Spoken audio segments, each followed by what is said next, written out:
Carl Jung transformed psychology by revealing the hidden depths of the human mind. Born in 1875 in a small Swiss village, Jung grew up surrounded by mystery and supernatural experiences that shaped his lifelong fascination with the invisible forces governing human behavior. Initially trained as a psychiatrist, Jung worked closely with Sigmund Freud and became his chosen successor. However, Jung's revolutionary insights about the unconscious mind eventually led to a dramatic break with his mentor in 1913. While Freud viewed the unconscious primarily as a repository for repressed sexual desires and traumatic memories, Jung discovered something far more profound and complex. Jung recognized that the unconscious operates as a living, dynamic system that actively participates in shaping our conscious experience. He observed that patients often described dreams, fantasies, and symbols that had no connection to their personal histories, yet appeared universally across different cultures and time periods. This observation led Jung to propose a revolutionary two-layer model of the unconscious mind. The first layer, which Jung termed the personal unconscious, contains all the material that has slipped out of consciousness during an individual's lifetime. This includes forgotten childhood memories, repressed emotions, unfinished thoughts, and experiences too painful or insignificant for conscious awareness. The personal unconscious acts like a vast library where everything we have ever experienced gets stored. Even if we cannot consciously access these memories, these forgotten contents continue to influence our behavior through sudden emotional reactions, inexplicable preferences, and automatic responses to certain situations. The second layer represents Jung's most groundbreaking discovery, the collective unconscious. This deeper realm contains universal patterns of human experience that transcend individual biography and cultural conditioning.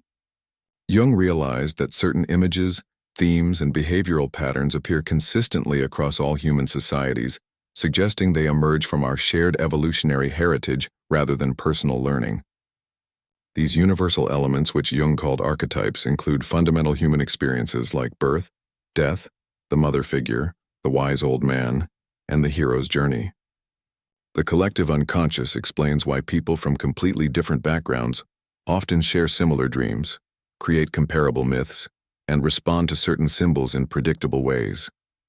For example, the image of a great mother figure appears in virtually every culture, from the Christian Virgin Mary to Hindu goddesses to ancient Earth Mother deities. These archetypal patterns emerge spontaneously in dreams, art, literature, and religious experiences because they represent fundamental structures of human consciousness itself. Jung believed that understanding these universal patterns could help individuals connect with the deeper wisdom of humanity and find meaning in their personal struggles. Jung discovered that the unconscious communicates with consciousness through a sophisticated symbolic language. Dreams, fantasies, sudden insights, and even psychological symptoms serve as messages from the unconscious, attempting to restore balance and promote psychological growth.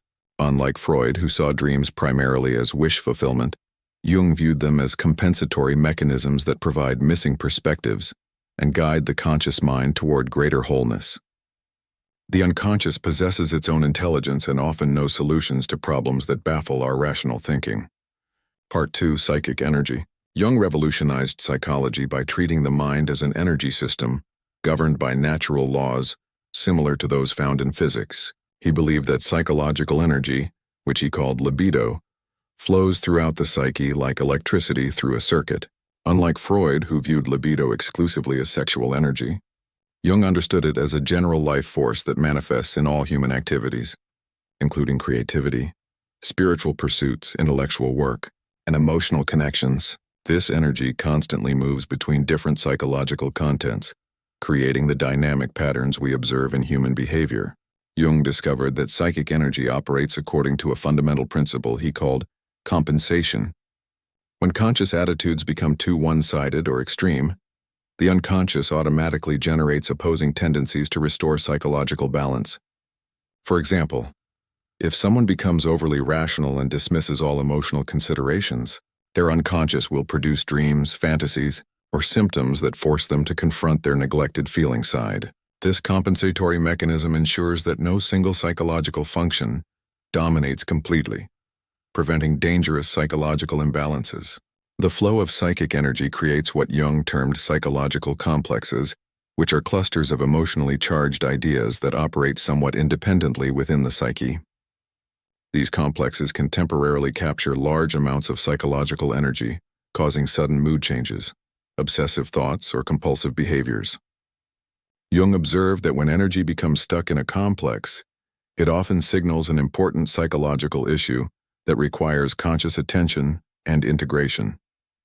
Understanding energy flow helps explain why certain experiences trigger disproportionate emotional reactions, or why some people become fixated on particular ideas or relationships. Jung noticed that psychic energy naturally moves in cycles, alternating between periods of progression and regression. During progressive phases, energy flows toward conscious goals and external adaptation, helping individuals accomplish worldly tasks and develop their ego identity. During regressive phases, energy withdraws from external concerns and flows back toward unconscious contents, often bringing up childhood memories, primitive fantasies, or archetypal images. Rather than viewing regression as pathological, Jung recognized it as a necessary process that allows the psyche to reconnect with its deeper sources of wisdom and creativity. The concept of psychological energy also explains the phenomenon of psychological inflation, where individuals become identified with powerful archetypal contents and lose their sense of personal boundaries. When someone unconsciously identifies with an archetype like the wise sage or the heroic savior, they may experience grandiose feelings and believe they possess superhuman abilities.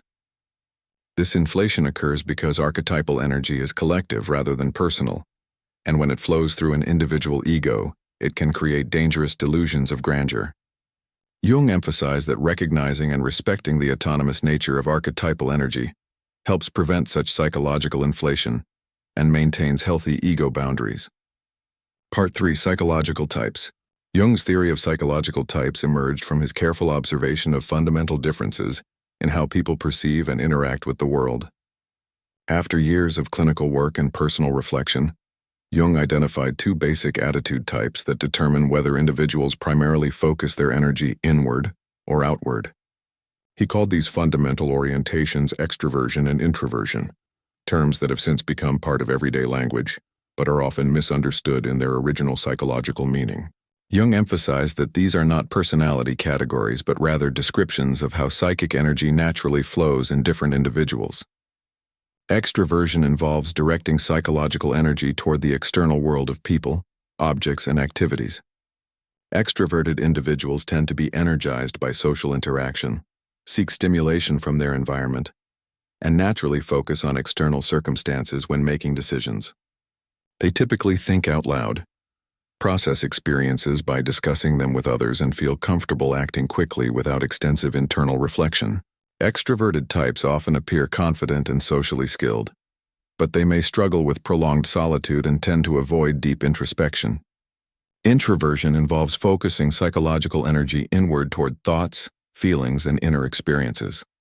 Introverted individuals tend to be energized by solitude, prefer to process experiences internally before sharing them, and naturally consider their inner reactions when making decisions. They typically think before speaking, need time alone to recharge after social interaction, and feel comfortable with extended periods of reflection and contemplation. Introverted types often appear thoughtful and self-contained, but they may struggle with spontaneous social interaction and tend to avoid large group situations. Jung discovered that these attitude types are largely innate and remain relatively stable throughout life. Though individuals can develop their less preferred attitude through conscious effort, he observed that most people strongly favor one attitude, while the other remains less developed and largely unconscious. This creates an interesting dynamic where the unconscious often compensates for conscious one-sidedness by producing dreams, fantasies, or attractions that pull individuals toward their less developed attitude. Understanding these natural preferences helps explain many interpersonal conflicts and misunderstandings that arise when extroverted and introverted types attempt to communicate or work together. Jung also noticed that within each attitude type, individuals show marked preferences for how they gather information and make decisions. Some people naturally trust their direct sensory experience and focus on concrete facts and practical details, while others prefer to focus on possibilities, patterns, and abstract concepts. Similarly, Some individuals make decisions primarily through logical analysis and objective criteria, while others prioritize personal values and the impact of decisions on human relationships.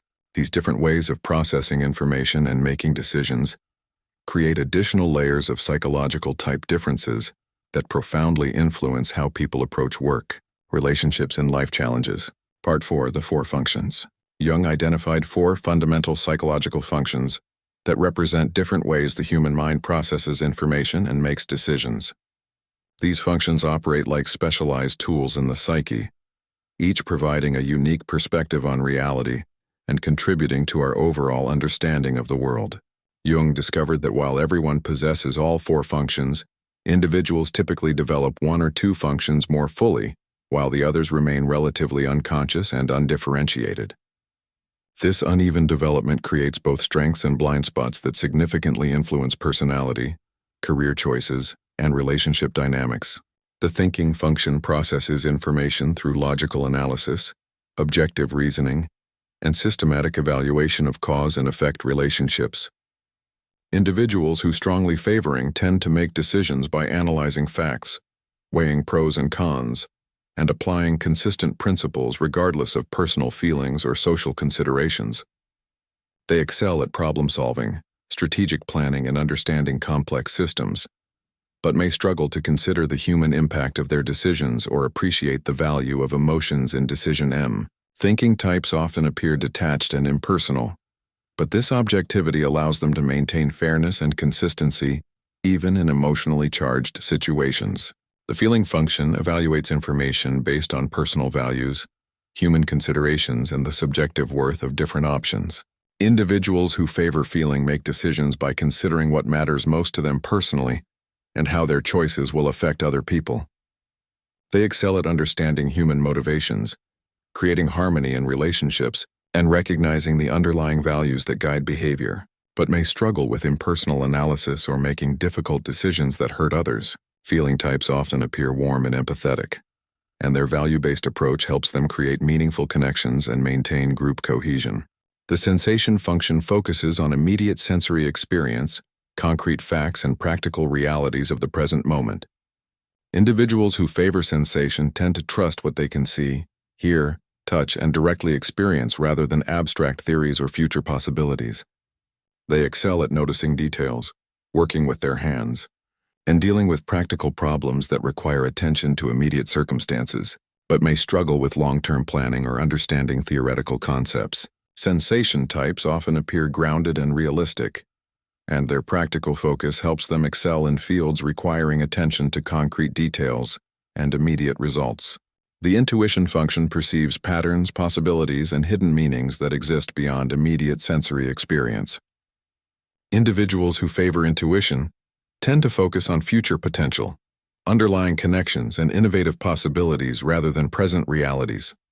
They excel at seeing the big picture, generating creative solutions and understanding complex theoretical relationships, but may struggle with practical details or following through on routine tasks. Intuitive types often appear visionary and imaginative, and their ability to perceive hidden possibilities helps them excel in fields requiring innovation and strategic thinking. Jung discovered that these four functions operate in partnership with thinking and feeling, forming one pair of opposites, and sensation and intuition forming another pair. He also identified a crucial mechanism called the transcendent function, which helps integrate opposing psychological contents and create new conscious attitudes. The transcendent function emerges when conscious and unconscious elements unite to produce creative solutions that transcend the limitations of either perspective alone. Understanding and developing this integrative capacity becomes essential for psychological growth and the resolution of internal conflicts. Part 5. Complexes. Jung's discovery of psychological complexes represents one of his most important contributions to understanding mental functioning. Through his innovative word association experiments, Jung found that certain words triggered delayed responses, emotional reactions, and memory lapses that revealed the presence of autonomous psychological structures operating outside conscious control. These complexes function like independent personalities within the psyche, each possessing their own emotions, memories, and behavioral patterns that can temporarily take control of consciousness. Jung realized that everyone possesses multiple complexes, and understanding their nature becomes crucial for psychological health and personal development. A complex forms when a cluster of emotionally charged ideas, memories, and associations becomes organized around a central archetypal core. For example, a mother complex might include personal memories of one's actual mother, cultural images of motherhood, and the archetypal pattern of the great mother that exists in the collective unconscious. When activated, this complex can cause an individual to react to certain people or situations as if they were encountering their mother, regardless of the actual circumstances. The complex operates autonomously, meaning it has its own agenda and can override rational thinking when triggered by specific situations or relationships. Jung observed that complexes often develop during childhood, when powerful emotional experiences combine with archetypal patterns to create lasting psychological structures. A child who experiences neglect or abandonment might develop a complex organized around themes of rejection and unworthiness that continues to influence relationships throughout adult life. These early complexes become like psychological magnets that attract similar experiences and interpret ambiguous situations according to their established patterns. Understanding personal complexes helps explain why certain relationships or situations trigger disproportionate emotional reactions or why people repeatedly find themselves in similar problematic circumstances. Complexes reveal themselves through various psychological phenomena, including projection, where individuals unconsciously attribute their own complex contents to other people. Someone with an unresolved father complex might automatically view authority figures as either idealized saviors or threatening tyrants, depending on the specific nature of their complex.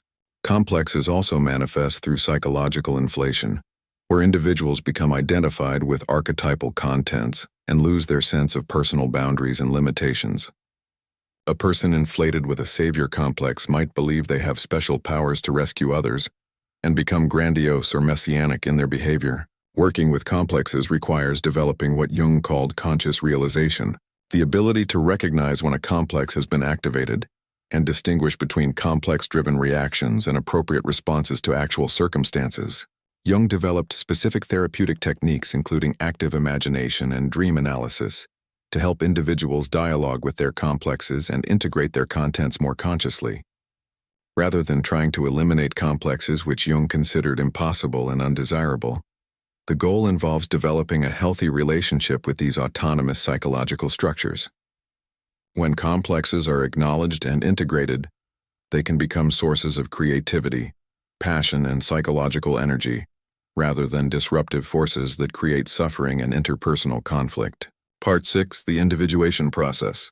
Jung considered individuation the central task of human psychological development and the ultimate goal of his analytical psychology. This process involves the gradual realization and integration of the various components of the psyche into a unified whole, leading to the emergence of the true self. Unlike simple ego development, which focuses on adapting to external demands and social expectations, individuation requires confronting and integrating unconscious contents that may challenge or contradict conscious beliefs and attitudes. Jung viewed this as a natural process that unfolds throughout life, but one that requires conscious participation and courage to face difficult psychological truths. The individuation process typically begins in midlife, when individuals start questioning the values and goals that previously gave their lives meaning. Jung observed that many people experience a psychological crisis during their 30s or 40s, when external achievements fail to provide lasting satisfaction and deeper questions about life's purpose begin to emerge. This crisis often manifests as depression, anxiety, relationship problems, or a general sense of emptiness despite outward success. Jung understood these symptoms as signals from the unconscious that the time has come to embark on a deeper journey toward psychological wholeness and authentic self-expression. The early stages of individuation involve withdrawing psychological projections and taking responsibility for disowned aspects of personality. Individuals must recognize and reclaim parts of themselves that they have unconsciously projected onto other people, institutions, or ideals. This includes confronting the shadow, those aspects of personality that contradict the conscious self-image and have been relegated to the unconscious. The process also requires integrating the control aspects of personality, what Jung called the anima in men and animus in women, which represent the undeveloped psychological functions and attitudes that complement conscious personality. As individuation progresses, individuals begin to experience a shift in their relationship to the ego and its goals. The ego, which previously functioned as the center of personality, gradually learns to serve the deeper self that emerges from the integration of conscious and unconscious contents. This transition often involves periods of uncertainty and disorientation, as old identity structures dissolve and new ones have not yet fully formed. Jung compared this phase to the alchemical process of dissolution and renewal, where the old personality must die before a more authentic self can be born. The ultimate goal of individuation is not perfection, but wholeness, which includes acceptance of human limitations, contradictions, and the inevitable presence of suffering in life. Individuated individuals develop what Jung called a religious attitude toward life, meaning they experience a sense of connection to something greater than their personal ego concerns. They become capable of holding paradox and tension without rushing to eliminate discomfort, and they develop a deep appreciation for the mystery and complexity of human existence. Jung emphasized that individuation is never complete, but represents an ongoing process of growth and self-discovery that continues throughout life. Part 7. The Self-Archetype. The self represents Jung's most profound discovery about the deepest structure of human personality and the ultimate goal of psychological development. Unlike the ego, which serves as the center of conscious awareness, the self encompasses the totality of both conscious and unconscious psychic contents, functioning as the organizing principle of the entire personality. Jung described the self as both the goal of individuation and the guiding force that orchestrates the psychological development process from behind the scenes. This archetype emerges gradually throughout life, as individuals integrate various aspects of their personality and develop a more complete understanding of their true nature. The self-archetype manifests in consciousness through powerful symbols that convey a sense of wholeness, completion, and transcendence. These symbols include geometric forms like circles, squares, and mandalas, as well as images of divine figures, wise old men or women, and mythological beings that represent ultimate authority and wisdom. Jung noticed that individuals undergoing psychological transformation often spontaneously draw circular patterns or feel drawn to religious and spiritual imagery that depicts unity and transcendence. These self-symbols appear in dreams, active imagination, and artistic expressions as the psyche attempts to represent its deepest organizing principle in symbolic form. The relationship between ego and self undergoes a fundamental transformation during the individuation process. In the first half of life, the ego typically functions as if it were the center of personality, making decisions based on personal desires, social expectations, and rational calculations. However, as individuation progresses, the ego gradually learns to recognize and serve the deeper wisdom of the self, which possesses a broader perspective on life's meaning and purpose. This shift requires the ego to surrender its illusion of total control and develop what Jung called a religious attitude that acknowledges the presence of forces greater than conscious will. Jung observed that the self often communicates with consciousness through synchronistic experiences, meaningful coincidences that suggest an underlying order and intelligence operating beyond personal control. Individuals may notice that important life events seem to unfold according to a pattern that becomes apparent only in retrospect, as if guided by an invisible hand. The self also manifests through what Jung called the transcendent function, which creates new conscious attitudes by bridging opposing psychological contents and generating creative solutions to internal conflicts. These experiences provide evidence that something beyond the ego is organizing psychological development and guiding individuals toward their unique path of self-realization. The emergence of the self as a living reality in consciousness represents the culmination of the individuation process and the development of genuine psychological maturity. Individuals who have developed a conscious relationship with the self typically display a quality of centered presence and inner authority that does not depend on external validation or achievement. They become capable of making difficult decisions based on inner conviction rather than social pressure, and they develop the capacity to hold paradox and uncertainty without losing their psychological equilibrium. Jung emphasized that realizing the self does not eliminate human problems, but provides a stable foundation for navigating life's challenges with wisdom, compassion, and authentic self-expression. Part 8. The Shadow. The shadow represents one of Jung's most psychologically challenging and socially relevant discoveries about human nature. This archetype encompasses all the aspects of personality that individuals find unacceptable and therefore relegate to the unconscious, creating a hidden counterpart to the conscious persona. The shadow contains not only negative qualities like aggression, selfishness, and crude impulses, but also positive potentials that contradict social expectations or threaten the conscious self-image.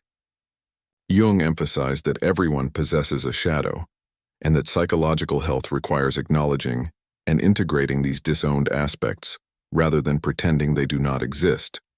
Shadow formation begins early in childhood when social conditioning teaches individuals which aspects of their natural personality are acceptable and which must be hidden or suppressed. Parents, teachers, and peer groups communicate explicit and implicit messages about appropriate behavior, causing children to develop a persona that conforms to social expectations while pushing unacceptable impulses into the unconscious. This process is necessary for social functioning, but creates an internal split that can become problematic if the shadow remains completely unconscious and unintegrated. Cultural and family values heavily influence which specific qualities end up in the shadow, explaining why shadow contents vary significantly between individuals and social groups. The shadow typically reveals itself through psychological projection, where individuals unconsciously attribute their own disowned qualities to other people. Someone who has repressed their aggressive impulses might become hypersensitive to aggression in others and react with disproportionate moral outrage to relatively minor displays of assertiveness. Shadow projection also explains many forms of prejudice and social conflict, as groups project their collective shadow onto other ethnicities, religions, or political movements. Jung observed that the qualities we most strongly condemn in others often represent aspects of our own shadow that we refuse to acknowledge or integrate consciously. Dreams frequently provide the first glimpse of shadow contents through disturbing images of dark figures, criminals, animals, or same-sex characters who embody qualities the dreamer finds reprehensible. These shadow figures often pursue, attack, or threaten the dream ego, representing the unconscious pressure to acknowledge and integrate disowned aspects of personality. Jung encouraged individuals to dialogue with these dream figures rather than simply fighting or fleeing from them, as they contain valuable energy and capabilities that can enhance conscious personality when properly integrated. Active imagination techniques can help establish ongoing communication with shadow figures and gradually transform them from threatening adversaries into powerful allies. Integrating the shadow requires tremendous courage and honesty, because it means acknowledging aspects of oneself that contradict cherished self-concepts and moral ideals.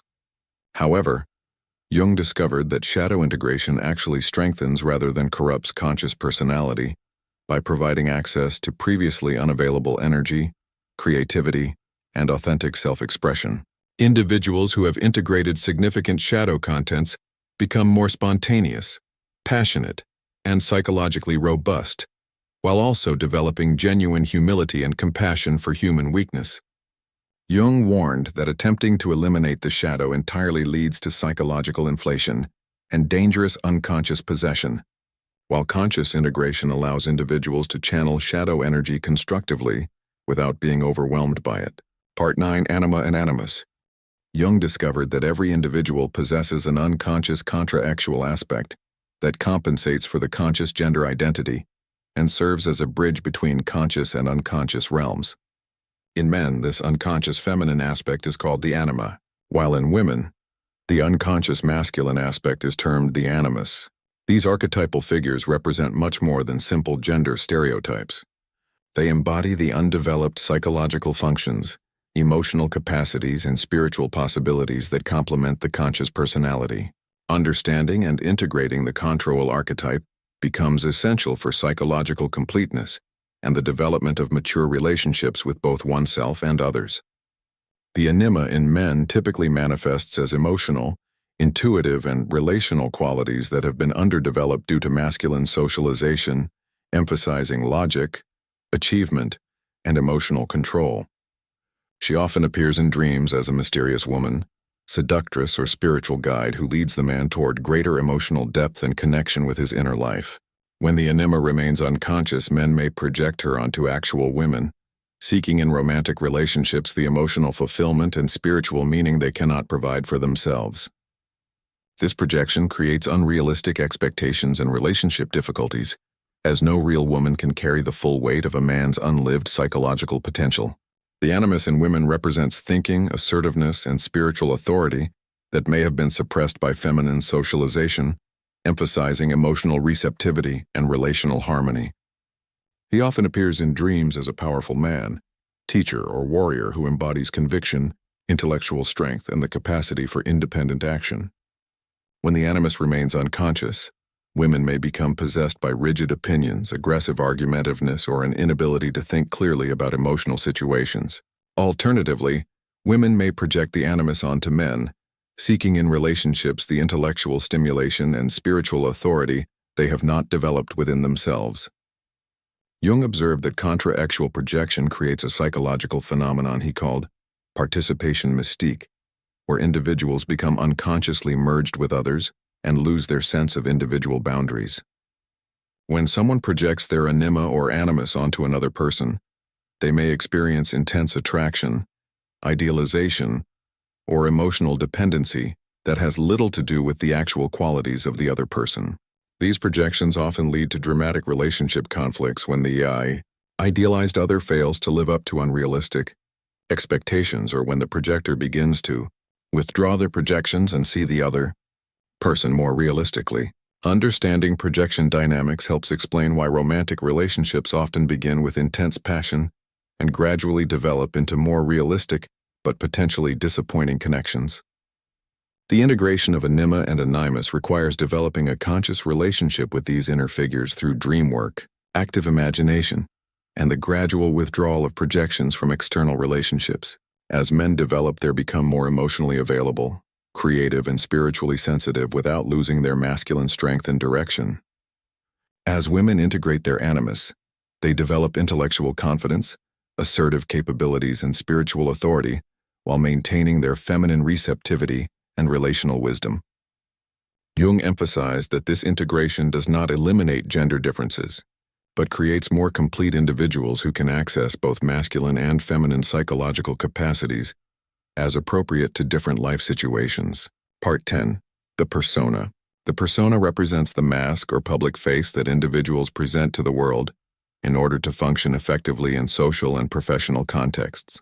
Jung derived this term from the masks worn by actors in ancient Greek theater, emphasizing that the persona serves a legitimate dramatic function rather than being simply a form of deception or false advertising. Every individual develops multiple personas appropriate to different social roles such as parent, employee, friend, or community member. And the ability to adapt one's presentation to various contexts represents an important social skill. However, problems arise when individuals become overly identified with their personas or when the gap between public presentation and private reality becomes too extreme. Persona development begins in childhood as individuals learn to modify their natural behavior to meet family and social expectations. Children quickly discover that certain aspects of their personality receive positive attention, while others provoke criticism or rejection, leading them to emphasize socially rewarded qualities and hide those deemed unacceptable. Educational and professional environments further shape persona development by rewarding specific skills, attitudes, and behavioral patterns while discouraging others. Over time, individuals may become so skilled at presenting their idealized self that they lose touch with their authentic feelings, desires, and spontaneous reactions. Jung observed that successful persona development requires finding an appropriate balance between social adaptation and authentic self-expression. A well-functioning persona allows individuals to meet legitimate social obligations and professional requirements without completely sacrificing their individuality and personal truth. However, when the persona becomes too rigid or elaborate, it can create a psychological prison that prevents genuine intimacy and self-knowledge. People may become exhausted from constantly maintaining their public image or feel increasingly disconnected from their true feelings and desires as they focus primarily on external validation and approval. The midlife crisis often involves a collapse or questioning of previously successful personas, as individuals begin to realize that their public achievements have not provided the deep satisfaction they expected. Successful professionals may suddenly feel empty despite external recognition, or devoted parents may experience an identity crisis when their children become independent and no longer need constant care. These persona crises, while painful, often serve as invitations to explore more authentic ways of being and to develop aspects of personality that have been neglected in favor of social success. Jung viewed such crises as opportunities for psychological growth, rather than simply problems to be solved or symptoms to be eliminated. Healthy persona development involves maintaining conscious awareness of the difference between one's social roles and one's core identity. Individuals need to be able to put on and take off their various personas as appropriate, without becoming completely identified with any single role or social identity. This requires developing what Jung called ego strength, the capacity to maintain a sense of personal continuity and authenticity, despite changing external demands and social expectations. When the persona serves the authentic self rather than replacing it, individuals can engage effectively with the social world while remaining connected to their deeper sources of meaning and personal truth. Part 11. Parental Archetypes. The parental archetypes represent fundamental patterns of nurturing and authority that shape human development from birth through adulthood. Jung discovered that every individual carries within their unconscious both a great mother and great father image that transcends their personal experience with actual parents. These archetypal patterns influence how people understand caregiving, protection, discipline, and guidance throughout their lives, affecting not only parent-child relationships but also connections with teachers, mentors, employers, and religious figures. Understanding parental archetypes helps explain why certain authority figures trigger such powerful emotional reactions, and why parenting challenges often activate deep unconscious conflicts. The Great Mother archetype encompasses both positive and negative aspects of the maternal principle. In her positive manifestation, she represents unconditional love, nurturing protection, fertile creativity, and the wisdom that comes from deep connection to natural cycles and instinctive knowledge. The positive mother provides emotional security, encourages growth and exploration, and offers comfort during times of difficulty and transition. However, the Great Mother also has a darker side that can become possessive, smothering, and destructive, representing the tendency to overprotect children and prevent their natural development toward independence and maturity. The Great Father archetype embodies both the protective and the disciplinary aspects of paternal authority. In his positive form, he represents strength, guidance, moral principles, and the capacity to provide structure and direction that helps children develop confidence and competence in the outer world. The positive father encourages achievement, teaches practical skills, and models how to engage effectively with social institutions and cultural expectations. The negative father archetype manifests as tyrannical control, harsh criticism, and rigid authoritarianism that crushes individual creativity and forces conformity through fear and punishment rather than love and understanding. Jung observed that individuals often develop what he called parental complexes when their personal parents fail to adequately embody the positive aspects of these archetypes or when they become too identified with the negative manifestations. A mother complex might cause someone to remain psychologically dependent and unable to take responsibility for their own life, constantly seeking maternal. A father complex might manifest as either rebellious opposition to all authority or submissive compliance that prevents the development of personal strength and independent judgment.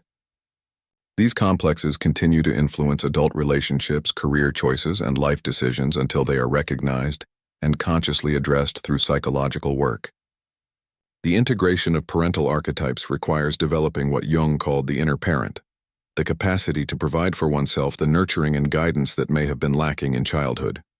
This involves learning to access the positive qualities of both maternal and paternal archetypes, regardless of one's biological gender, creating an internal source of support and wisdom that does not depend on external relationships.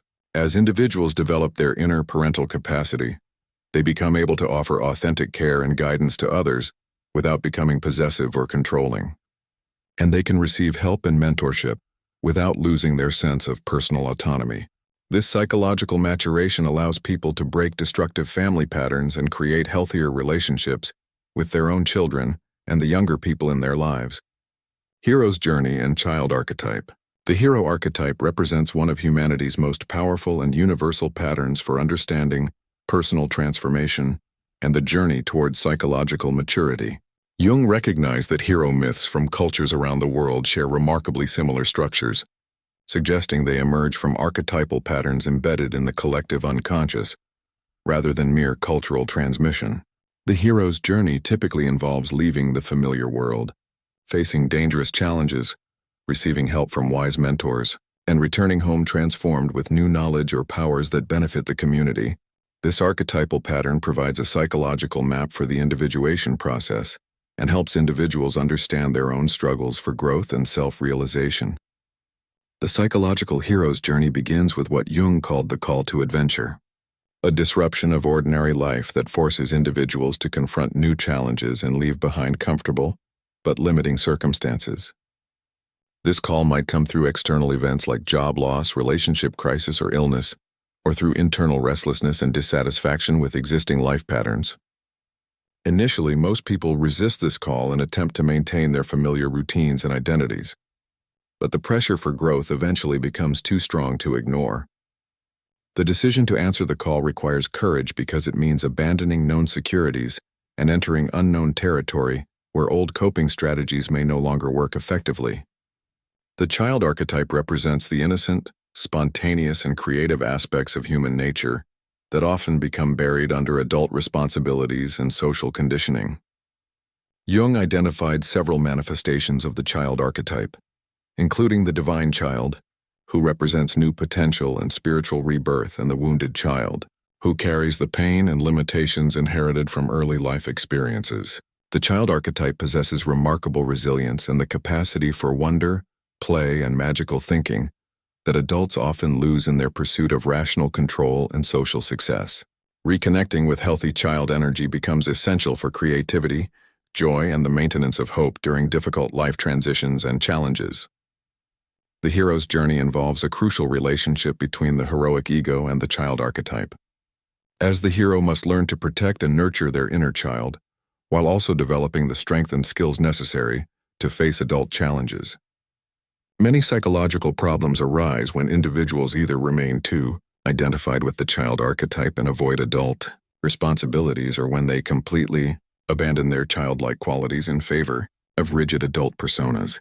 The successful completion of the hero's journey requires integrating both childlike wonder and adult competence, creating a mature personality that maintains access to creativity and spontaneity, while also possessing the strength to handle life's inevitable difficulties. This integration allows individuals to approach challenges with both wisdom and freshness, avoiding the cynicism that often accompanies purely adult perspectives.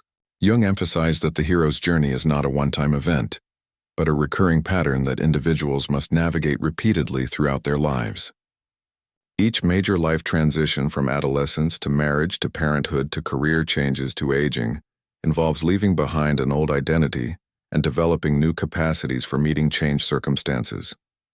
Understanding the archetypal nature of these transitions helps individuals recognize that their struggles are part of universal human experience rather than personal failures or unique problems.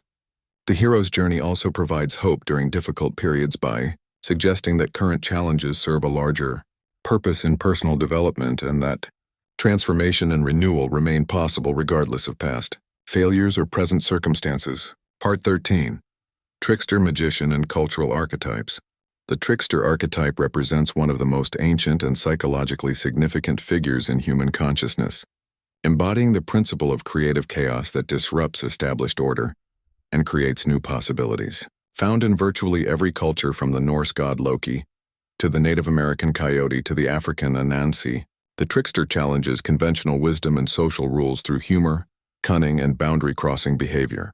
Psychologically, the trickster represents the part of human nature that questions authority, exposes hypocrisy, and refuses to be contained by rigid social expectations or moral categories. This archetype serves an essential function in maintaining psychological flexibility and preventing individuals and societies from becoming too rigid or self-righteous.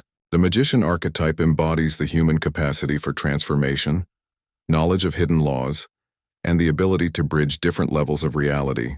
The magician possesses special knowledge about how things work and can manipulate these forces to create desired changes in both inner and outer circumstances. In positive manifestation, the magician represents wisdom, healing power, and the capacity to help others transform their lives through insight and skill.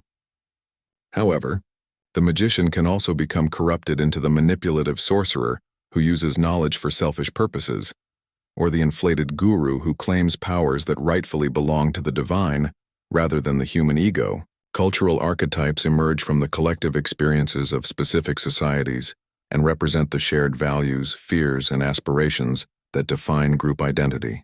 American culture, for example, has developed distinctive archetypal patterns around figures like the self-made man, the rebel, and the pioneer, while other cultures emphasize different archetypal configurations based on their unique historical experiences and environmental challenges. These cultural archetypes powerfully influence individual psychology, shaping personal goals, relationship expectations, and beliefs about what constitutes a meaningful and successful life. Understanding cultural archetypes helps explain why people from different backgrounds often have difficulty understanding each other's motivations and values, even when they share similar personality types. Jung observed that cultural archetypes can become problematic when they are too rigidly defined, or when they exclude important aspects of human experience. Cultures that overemphasize masculine archetypes like the warrior or king may struggle to integrate feminine values like cooperation and emotional sensitivity, while cultures that idealize maternal figures may have difficulty accepting aggressive or competitive impulses. The process of cultural evolution involves the gradual transformation of archetypal patterns as societies encounter new challenges and develop new capacities for meeting them. Individual psychological development often requires questioning inherited cultural archetypes and developing a more personal and authentic relationship with universal archetypal energies.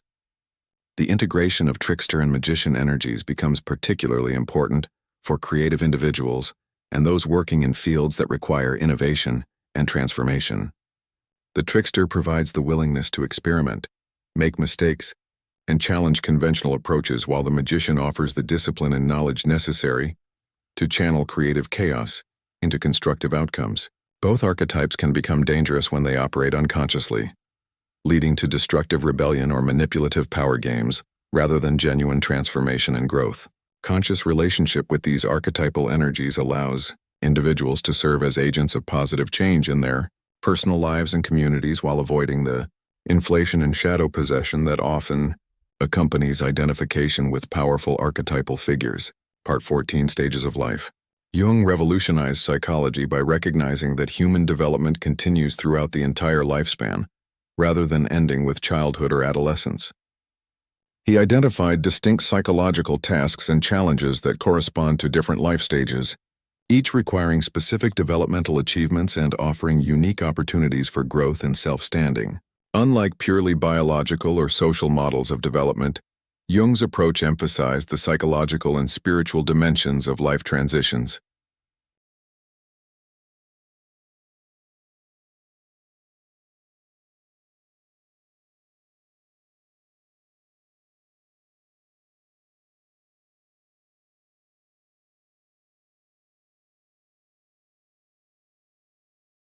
Recognizing that external changes often mask deeper internal transformations.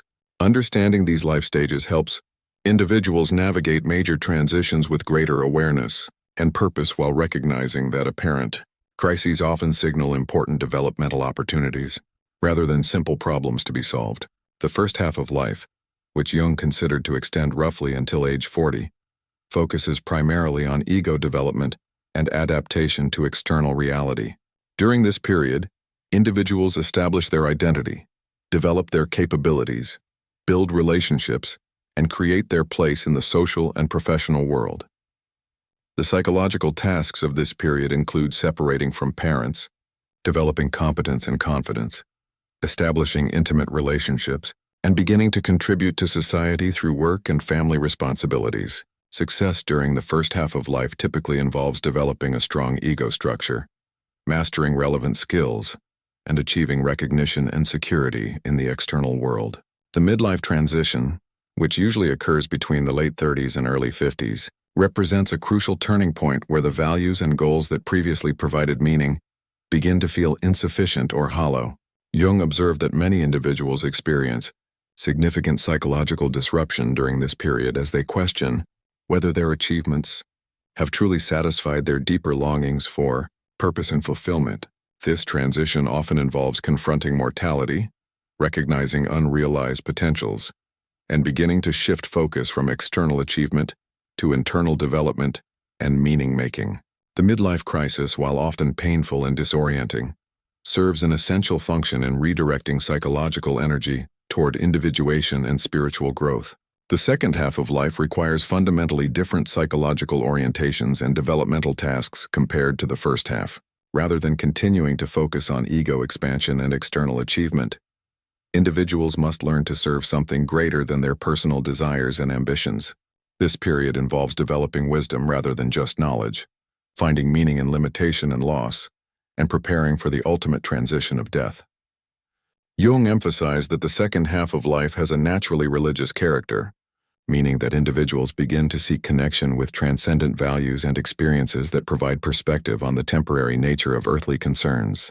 Each life stage transition involves what Jung called a sacrifice of the previous attitude, meaning that individuals must let go of identities, goals, and strategies that served them well in earlier periods, but have become obstacles to further development.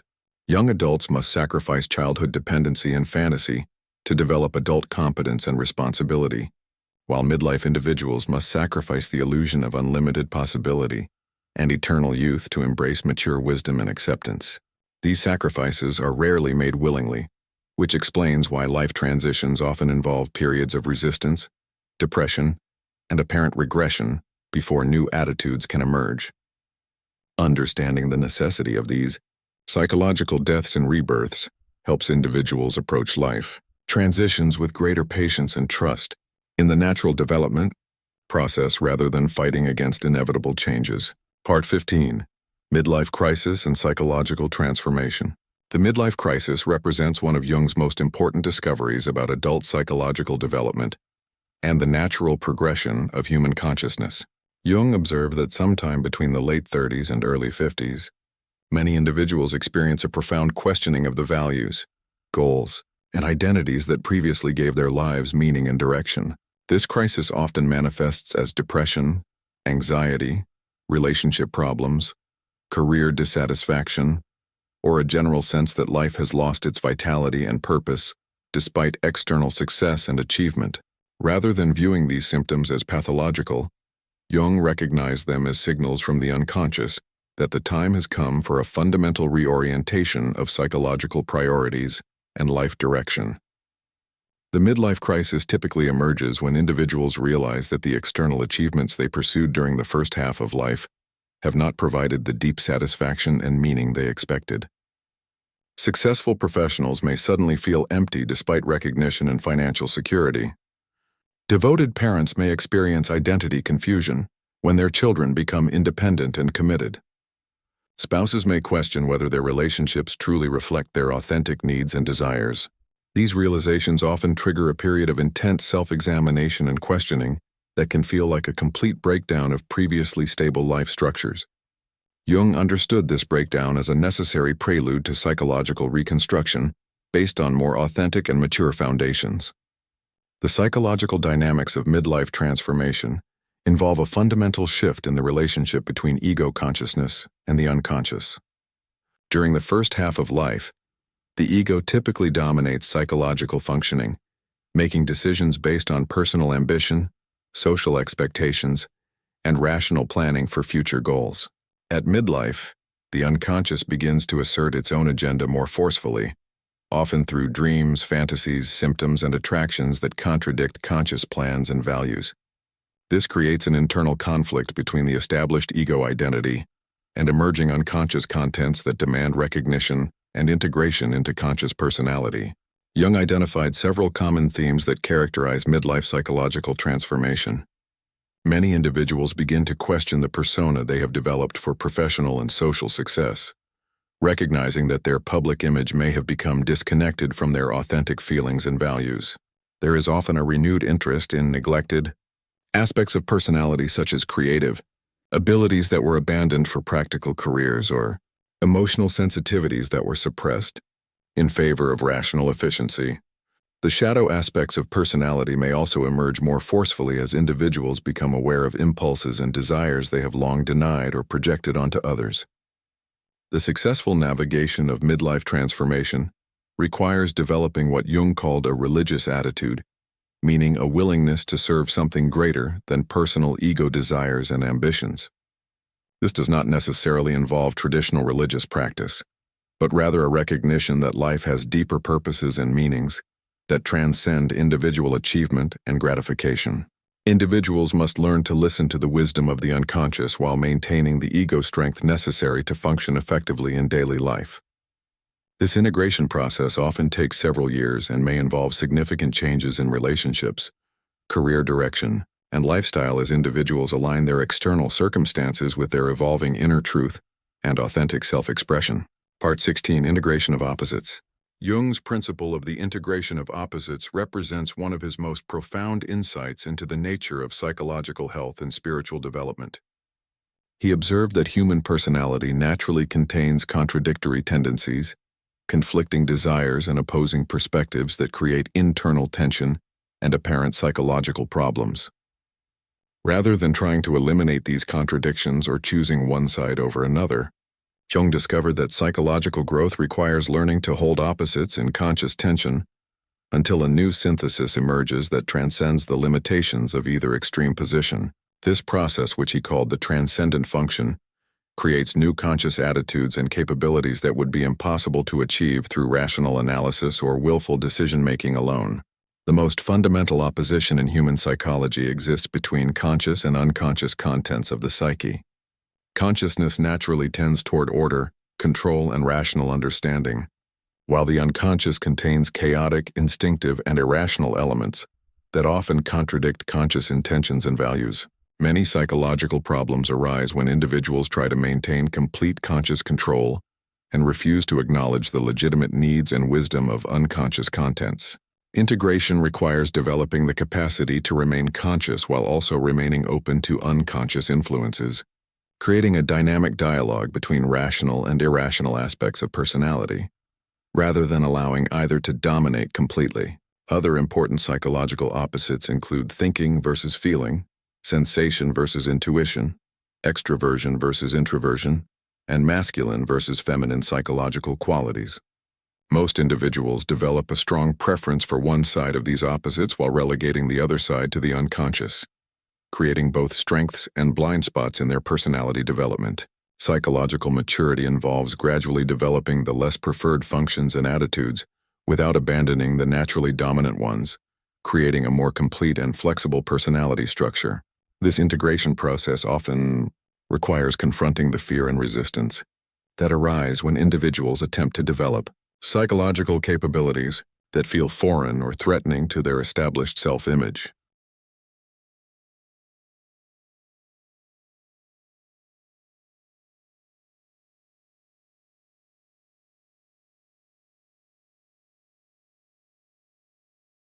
Jung emphasized that integration does not mean eliminating psychological tensions or achieving a static state of perfect balance.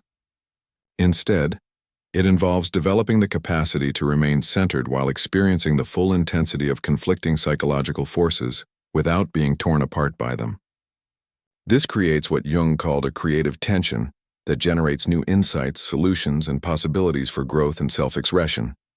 Individuals who have achieved significant integration of opposites often display a quality of psychological resilience and wisdom that allows them to navigate complex situations without becoming overwhelmed or rigid in their responses. The integration of opposites also has important implications for understanding relationships and social conflicts. Jung observed that many interpersonal problems arise when individuals project their own internal contradictions onto others, creating external conflicts that mirror unresolved internal tensions. When people learn to hold their own opposites consciously, they become less likely to engage in destructive projection and more capable of understanding and appreciating differences in others. This psychological development contributes to greater empathy, tolerance, and the capacity for genuine dialogue across differences of opinion, personality, and cultural background. Part 17, Dream Analysis.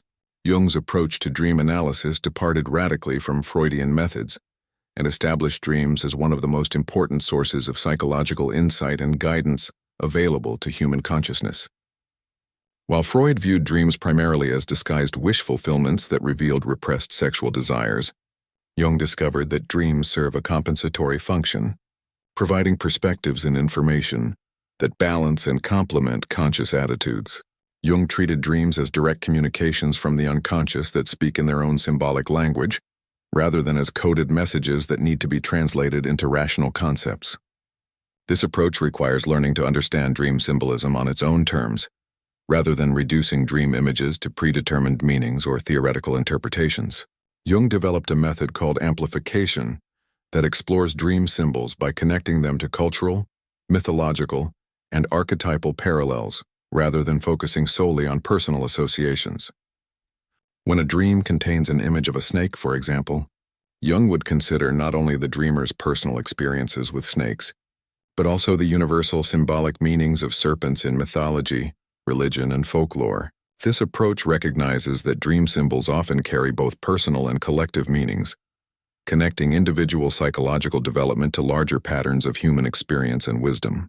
Amplification helps reveal the deeper archetypal dimensions of dreams, while maintaining connection to their personal relevance for the individual dreamer. The compensatory function of dreams means they often present perspectives that contradict or balance the dreamer's conscious attitudes and beliefs. Someone who is overly rational and dismissive of emotions might dream of being overwhelmed by floods or storms, while someone who avoids responsibility might dream of being in positions of authority or leadership. Dreams frequently feature the shadow archetype through images of criminals, dark figures, or same-sex characters who embody qualities the dreamer has disowned or rejected. Rather than viewing these challenging dream contents as problems to be solved, Jung encouraged dreamers to consider what these images might be trying to teach them about neglected aspects of their personality. Jung observed that dreams often occur in series that develop themes and images over time, creating ongoing conversations between conscious and unconscious aspects of personality. Keeping a dream journal and tracking recurring symbols, characters, and situations helps reveal these larger patterns and their connection to the dreamer's psychological development and life circumstances. Some dreams appear to be compensatory reactions to immediate life situations, while others seem to anticipate future developments or provide guidance for important decisions and life transitions. The most significant dreams often contain powerful archetypal imagery that connects personal psychological development to universal human experiences and spiritual themes. Jung emphasized that dream interpretation requires active participation from the dreamer, rather than passive acceptance of expert analysis. The dreamer must engage with dream images through active imagination, creative expression, and honest self-reflection to discover their personal meaning and significance.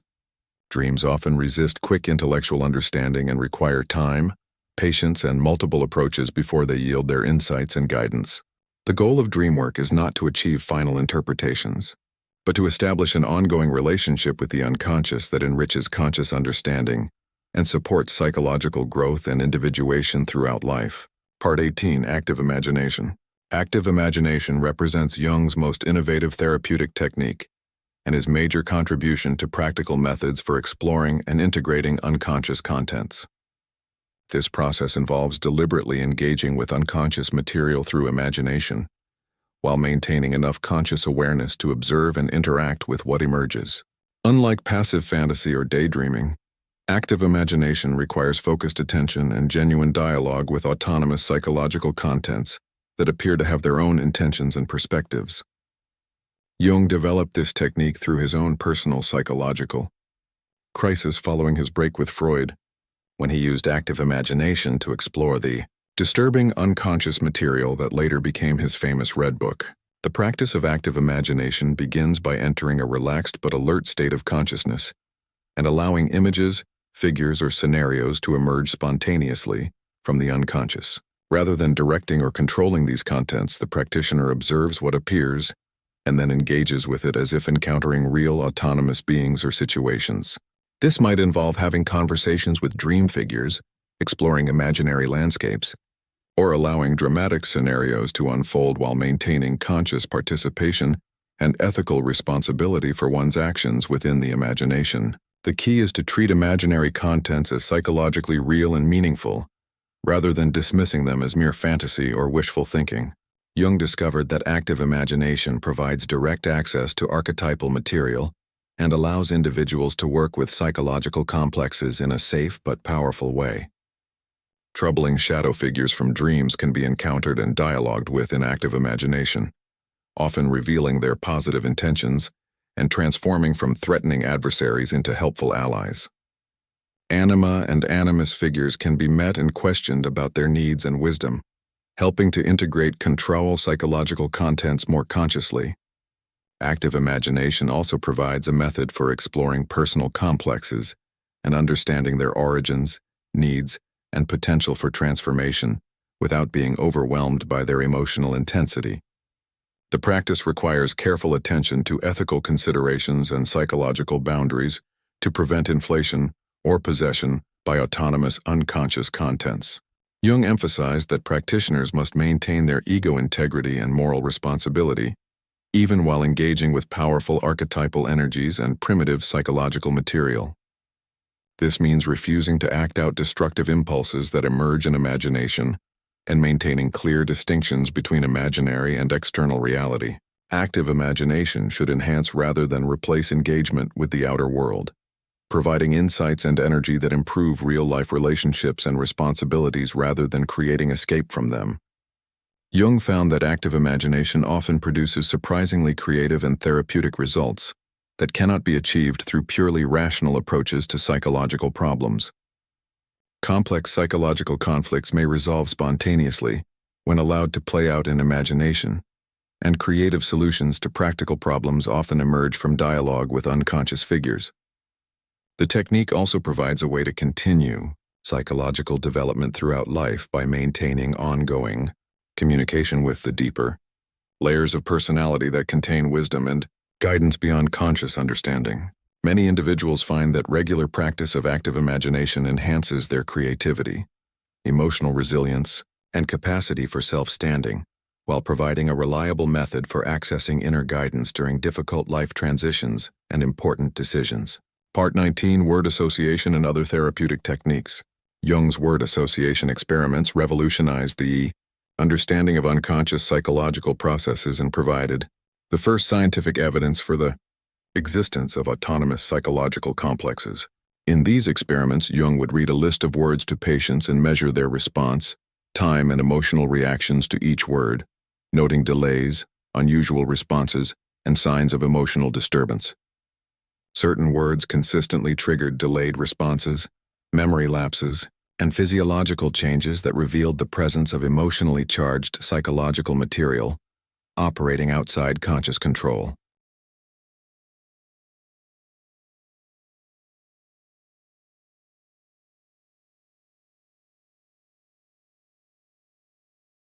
The alchemical principle of the union of opposites, symbolized by the marriage of the king and queen or the hermaphrodite, corresponds to the psychological integration of masculine and feminine, conscious and unconscious, spiritual and material aspects of personality. The alchemical emphasis on patient observation and gradual transformation offered an alternative to quick psychological fixes and supported Jung's belief that genuine psychological development requires time, attention, and respect for natural psychological processes. The mysterious nature of alchemical operations also validated Jung's observation that psychological transformation often involves elements that cannot be fully understood or controlled through rational analysis alone. The study of alchemy helped Jung understand that psychological development has always been a central human concern, even when disguised in seemingly non-psychological language and imagery. The alchemist's laboratory work served as an external focus for inner psychological processes, allowing them to project and work with unconscious contents through their chemical experiments and symbolic interpretations. Jung recognized that many religious, mystical, and esoteric traditions contain similar symbolic descriptions of psychological transformation processes. suggesting that the individuation journey represents a universal human experience rather than a modern psychological theory. This historical perspective provided Jung with confidence that his psychological insights reflected fundamental truths about human nature rather than merely personal or cultural peculiarities. Jung's alchemical studies also revealed the importance of what he called the participation mystique between the observer and the observed in psychological transformation work. The alchemists believed that their own psychological state influenced the success of their operations, recognizing that transformation requires the active participation of the entire personality, rather than detached intellectual analysis. This insight supported Jung's emphasis on the therapeutic relationship as a mutual transformation process and his belief that psychological understanding requires personal engagement rather than objective scientific observation. The alchemical tradition offered Jung a model for psychological work that honors both the scientific desire for understanding and the mystical recognition that some aspects of transformation transcend rational comprehension and control. Part 22, Religious Experience, Spirituality, and the Psyche. Jung's relationship with religion and spirituality represented one of the most complex and controversial aspects of his psychological theories and personal development. Raised in a family of pastors but deeply troubled by conventional Christian doctrine from an early age, Jung spent his entire career attempting to understand religious experience from a psychological perspective, without reducing it to mere pathology or wishful thinking. He distinguished between religion as organized institutional practice and religiosity as a fundamental psychological attitude that seeks connection with transcendent meaning and value. Jung believed that religious experience represents a natural and necessary aspect of psychological development, rather than a primitive or neurotic response to life's difficulties and uncertainties. Jung observed that many of his patients suffered from what he called a spiritual problem, meaning their psychological difficulties stemmed from a lack of meaning and connection to values greater than personal ego concerns. He noticed that individuals who experienced genuine religious or spiritual transformation often showed remarkable psychological healing and development that could not be explained through conventional therapeutic methods alone. These observations led Jung to conclude that the human psyche naturally seeks relationship with what he termed the numinous, those experiences of the sacred that evoke awe, reverence, and a sense of connection to ultimate reality. Jung argued that suppressing or dismissing these spiritual needs creates psychological imbalance and contributes to many forms of mental and emotional suffering. The concept of the self-archetype provided Jung with a psychological framework for understanding religious experience without reducing it to mere projection or delusion. Jung observed that the symbols and experiences associated with self-realization often possess the same qualities that characterize religious experience, including feelings of unity, transcendence, and connection to absolute value and meaning. He suggested that authentic religious experience involves an encounter with the self-archetype, which represents the divine image within human personality rather than a projection onto external deities or institutions. This perspective allows for the validation of religious experience while maintaining a psychological, rather than metaphysical understanding of its nature and significance. Jung's approach to spirituality emphasized direct personal experience rather than adherence to established doctrines or institutional authorities. He encouraged individuals to develop their own relationship with the sacred through attention to dreams, synchronicities, and the symbolic communications of the unconscious rather than relying solely on traditional religious teachings or practices.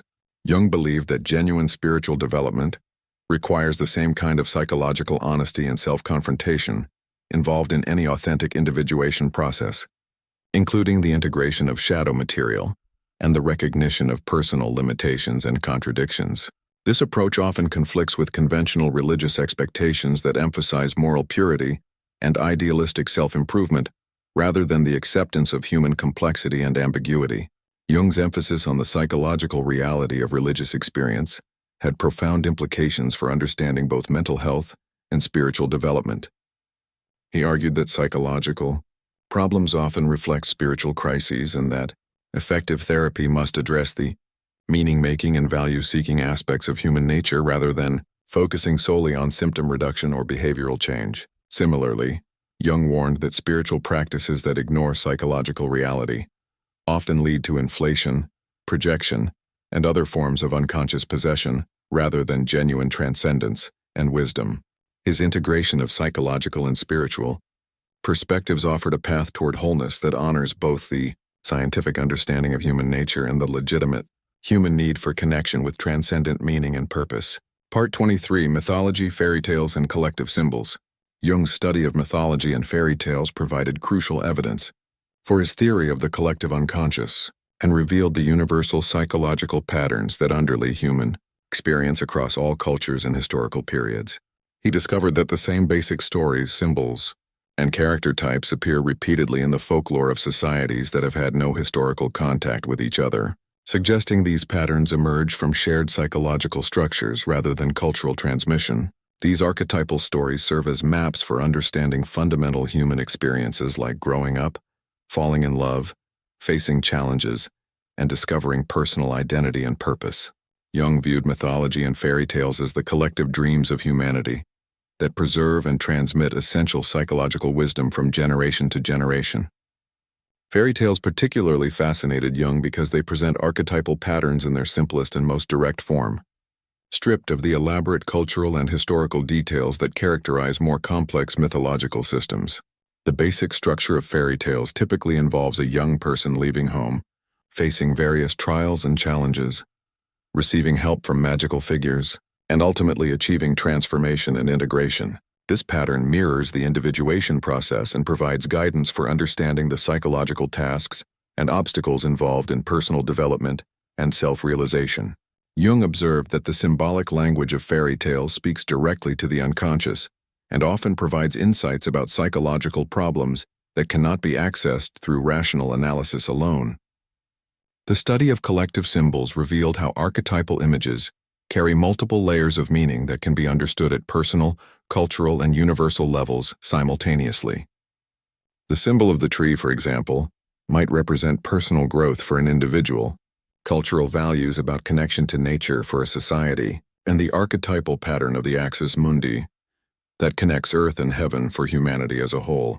Jung discovered that authentic symbols cannot be artificially created or manipulated, but emerge spontaneously from the unconscious when conditions are right for their appearance.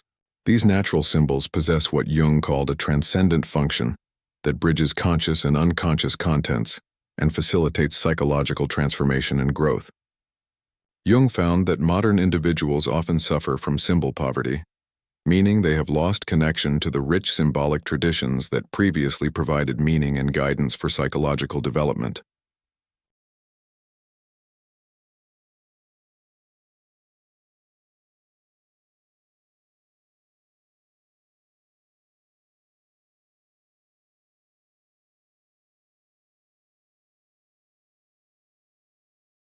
The rationalistic and materialistic orientation of contemporary culture tends to dismiss symbolic thinking as primitive or superstitious, leaving people without adequate resources for understanding their inner experiences and life transitions. This symbolic impoverishment contributes to feelings of meaninglessness and disconnection that characterize many modern psychological problems and spiritual crises. Jung encouraged individuals to reconnect with mythological and fairy tale wisdom while also remaining open to the emergence of new symbols that might be more appropriate for contemporary psychological needs and challenges. The practical application of mythological and fairy tale wisdom involves learning to recognize archetypal patterns in personal experience and using these patterns as guides for understanding current psychological situations and future development possibilities. Someone struggling with a difficult relationship might find guidance in stories about the integration of beauty and beast, while a person facing career challenges might benefit from hero journey narratives about overcoming obstacles and discovering hidden abilities. Jung emphasized that these stories should not be interpreted literally, but understood as symbolic maps that provide perspective and encouragement for navigating the universal human experiences of growth, challenge, and transformation. This approach helps individuals recognize that their personal struggles are part of larger patterns of human experience and that wisdom for addressing these challenges has been preserved in the collective stories and symbols of humanity. Part 24: Creativity and Mandala Symbolism. Jung's exploration of art and creativity revealed their crucial role in psychological development.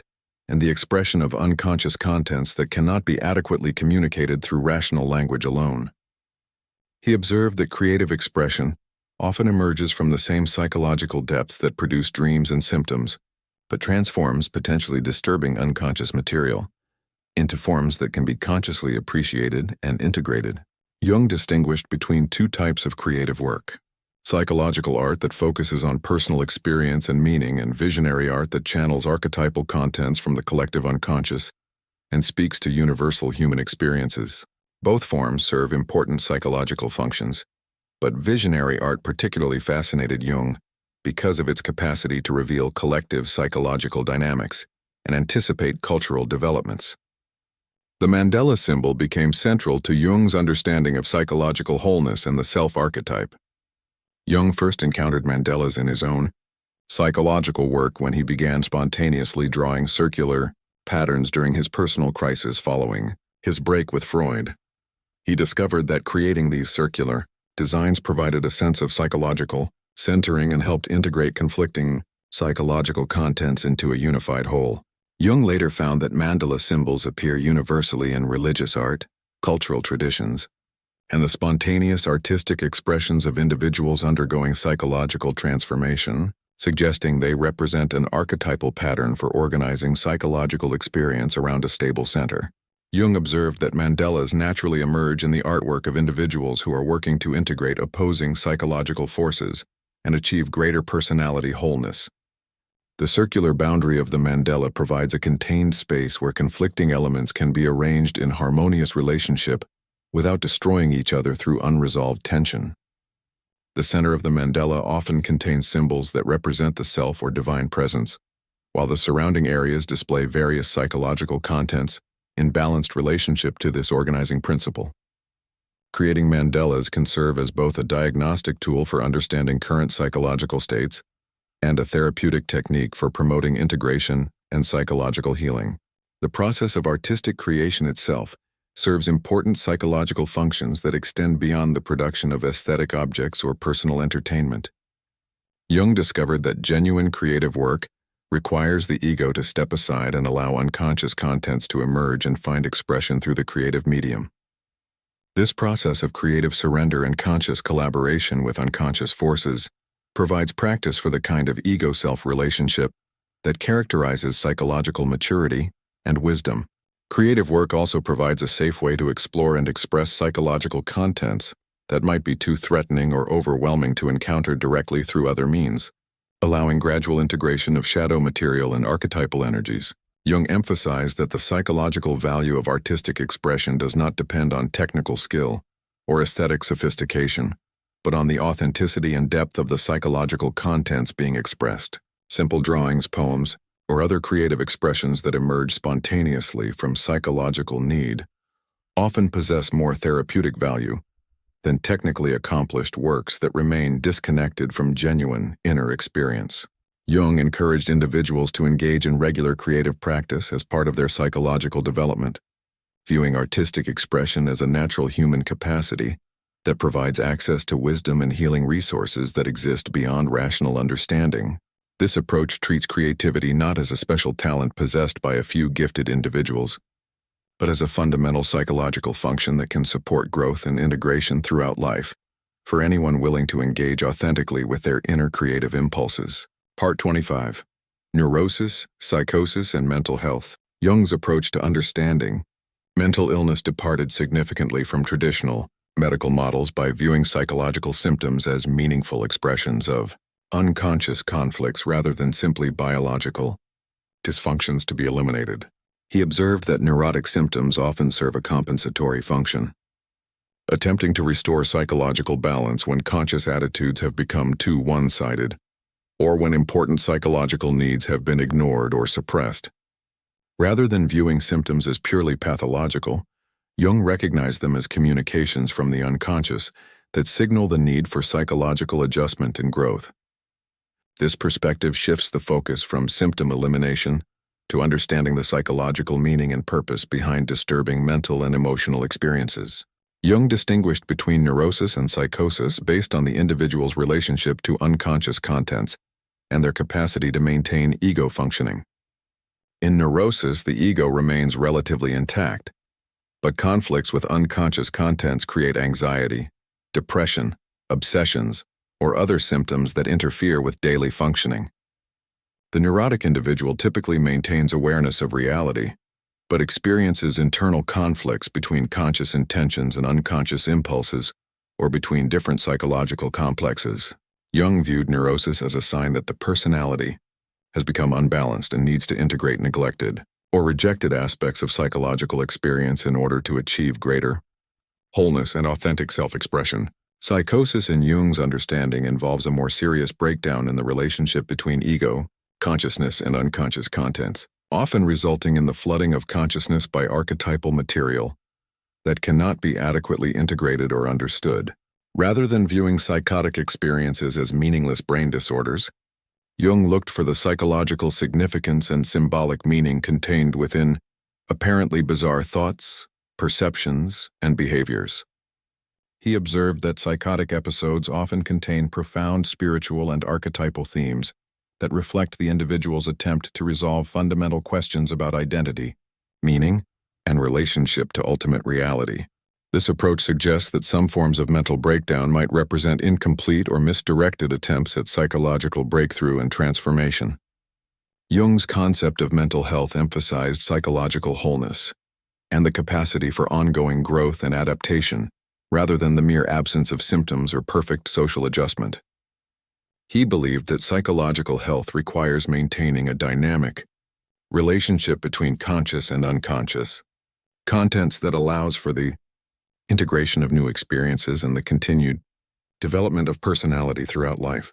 This includes the ability to access and express the full range of human psychological capacities, including thinking, feeling, sensation, intuition, and the various archetypal energies that provide vitality and meaning. Jung warned that excessive psychological one-sidedness, even in socially approved directions, creates the conditions for eventual psychological breakdown and symptom formation. The therapeutic implications of Jung's approach emphasize supporting the individual's natural healing processes, rather than imposing external solutions or attempting to eliminate all psychological discomfort. Jung believed that psychological symptoms often contain the seeds of their own resolution, and that the goal of therapy should be to help individuals understand and work with their symptoms rather than simply fighting against them.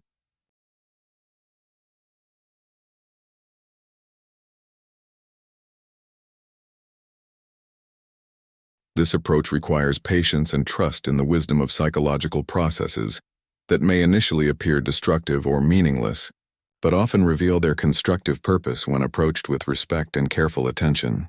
Jung's perspective offers hope for individuals struggling with mental health challenges by suggesting that psychological difficulties often represent attempts at growth and self-healing that can be supported and facilitated through understanding and appropriate psychological work. Part 26. Projection Transference and Relationship Dynamics. Jung's understanding of projection revealed one of the most fundamental mechanisms by which unconscious contents influence conscious experience and interpersonal relationships. Projection occurs when individuals unconsciously attribute their own psychological qualities, conflicts, or potentials to other people, seeing in others what they cannot recognize or accept within themselves. This process operates automatically and largely outside conscious awareness, creating distorted perceptions of other people that reflect the projector's internal psychological state rather than the actual characteristics of the person being perceived. Jung observed that projection serves both defensive and developmental functions, protecting the ego from threatening self-knowledge, while also providing opportunities for psychological growth through the eventual recognition and withdrawal of projections. The mechanism of projection operates most powerfully when individuals encounter others who carry some genuine resemblance to the projected content, creating what Jung called a hook for the projection to attach itself. Someone who has repressed their aggressive impulses might become intensely reactive to relatively minor displays of assertiveness in others, while someone who has disowned their creative potential might feel either envious or dismissive toward artistic individuals. These projections often feel completely justified and rational to the person making them, making it extremely difficult to recognize when projection is occurring, rather than accurate perception. The emotional intensity surrounding certain relationships and reactions often provides the best clue that projection may be involved, as the strength of feeling usually exceeds what the actual situation warrants. Transference represents a specific form of projection that occurs within therapeutic relationships and other situations involving authority, intimacy, or dependency. Jung observed that patients inevitably project archetypal images onto their therapists, seeing them as parental figures, wise guides, or even divine healers who possess special powers to provide salvation or transformation. These transference projections often recreate early relationship patterns and unresolved conflicts from childhood, providing opportunities to work through psychological wounds and develop more mature relationship capacities. Jung emphasized that transference is a natural and necessary part of psychological healing that should be understood and worked with, rather than avoided or quickly dissolved through interpretation alone. Counter-transference. Jung's term for the therapist's emotional reactions to patients represents an equally important but often overlooked aspect of relationship dynamics in therapy and other intimate connections. Jung recognized that therapists inevitably have their own psychological reactions to patients that can provide valuable information about unconscious dynamics operating within the therapeutic relationship. Rather than viewing countertransference as a problem to be eliminated, Jung saw it as a source of insight that could enhance therapeutic understanding when approached with conscious awareness and appropriate boundaries. This perspective revolutionized therapeutic practice by acknowledging that healing relationships involve mutual psychological influence rather than one-way expert treatment of passive recipients. The recognition and withdrawal of projections represents one of the most important tasks of psychological development and healthy relationship functioning. This process requires developing the capacity to distinguish between one's own psychological contents and the actual characteristics of other people, taking responsibility for disowned aspects of personality, rather than trying to change or control others. Jung observed that successful projection withdrawal often involves a period of disillusionment as idealized or demonized others are seen more realistically, followed by the challenging work of integrating previously projected contents into conscious personality. This process ultimately leads to more authentic relationships based on genuine appreciation for others as they actually are, rather than as carriers of unconscious psychological projections, while also promoting psychological growth through the integration of previously unconscious personality aspects. Part 27. Eastern philosophy influences. Jung's encounter with Eastern philosophical and spiritual traditions profoundly influenced his understanding of consciousness, psychological development, and the ultimate goals of human existence. Beginning in the 1920s, Jung studied Hindu, Buddhist, Taoist, and other Eastern texts, finding remarkable parallels between Eastern descriptions of consciousness transformation and his own observations about individuation and psychological wholeness.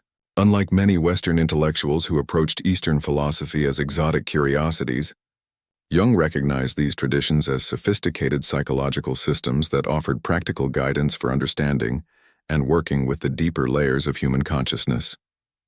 This cross-cultural perspective validated Jung's psychological theories, while also expanding his understanding of human potential and the possibilities for consciousness development. The Hindu concept of the self as the ultimate reality underlying individual consciousness provided Jung with a framework for understanding his own discovery of the self-archetype. Jung found striking similarities between his clinical observations about self-realization and the Hindu descriptions of discovering one's true nature beyond the ego identity. Both traditions emphasize that genuine psychological maturity requires recognizing the illusory nature of the separate ego and developing identification with a deeper, more universal aspect of consciousness. However, Jung maintained that his psychological approach differed from traditional Hindu philosophy by focusing on the integration of unconscious contents rather than transcending or escaping from psychological experience entirely. Buddhist teachings about the nature of suffering, attachment, and the possibility of liberation resonated deeply with Jung's understanding of neurosis and psychological healing.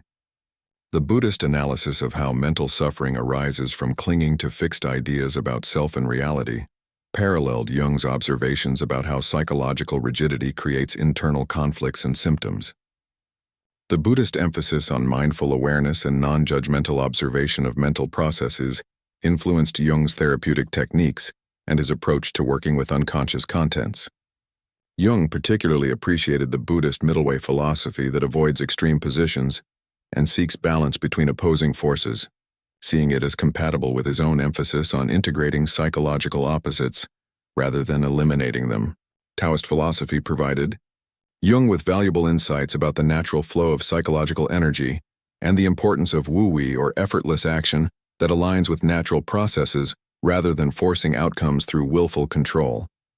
The Taoist concept of yin and yang as complementary, opposites that create dynamic balance influenced Jung's understanding of how psychological transformation occurs through the integration of opposing forces rather than the victory of one side over another. Jung found the Taoist emphasis on following natural rhythms and cycles particularly relevant for understanding psychological development and the timing of therapeutic interventions. The Taoist ideal of the sage who has achieved harmony with the natural order provided Jung with a model for psychological maturity that emphasized wisdom and spontaneous responsiveness rather than rigid control or perfectionist achievement. Despite his deep appreciation for Eastern wisdom traditions, Jung maintained that Western individuals needed to find their own authentic path to psychological wholeness, rather than simply adopting Eastern practices without understanding their cultural context. He warned against what he called psychic inflation, that could result from premature identification with Eastern spiritual ideals without adequate psychological preparation and integration. Jung emphasized that genuine psychological transformation requires honest confrontation with one's own cultural conditioning and personal shadow rather than escape into exotic spiritual practices that might provide temporary relief but failed to address fundamental psychological conflicts. His integration of Eastern and Western perspectives created a unique approach to psychological development that honored both scientific understanding and contemplative wisdom while remaining grounded in practical therapeutic work and personal psychological experience. Part 28. Cultural Psychology, Social Dynamics, and Collective Behavior. Jung's insights into individual psychology naturally extended to understanding group dynamics, cultural phenomena, and the psychological forces that shape collective human behavior. He observed that the same archetypal patterns that influence individual development also operate at cultural and social levels, creating shared myths, values, and behavioral patterns that define group identity and guide collective action.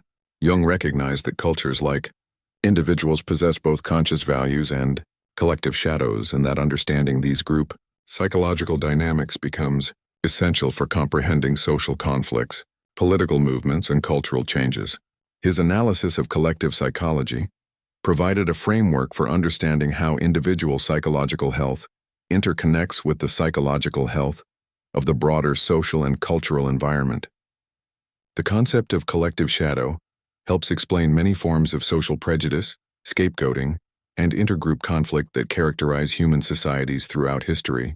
Just as individuals project their personal shadow onto others, groups unconsciously project their collective shadow onto other ethnicities, religions, political movements, or nations that become carriers of disowned collective qualities. This projection process allows groups to maintain idealized self-images while attributing all negative qualities to external enemies or inferior others. Jung observed that these collective projections often intensify during times of social stress or uncertainty, when groups seek simple explanations for complex problems and clear targets for their fears and frustrations.